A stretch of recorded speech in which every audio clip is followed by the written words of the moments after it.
काही लोकांना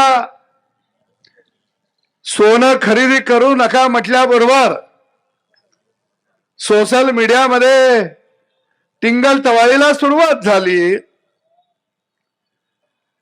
अरे बाबा, आज देशावर जे संकट आलंय ते संकट मोदीने आणलं नाही।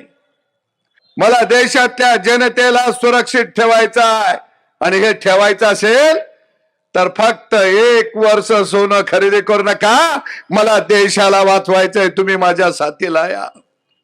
पण काय काय लोक जणू त्यांना सोन्यानंच घडवलं या, त्यांचा जन्म सोन्याच्या ढिगात झाला या।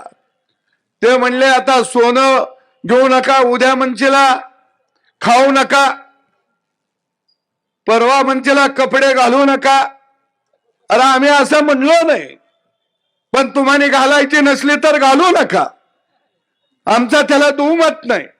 उघडं फिरा, काही नाही पत्र लिहिलं, काय लोक आहेत मोठं लांब लचक पत्र लिहितात, जागतिक कीर्तीचे थोर अर्थतज्ञ या देशामध्ये आहेत।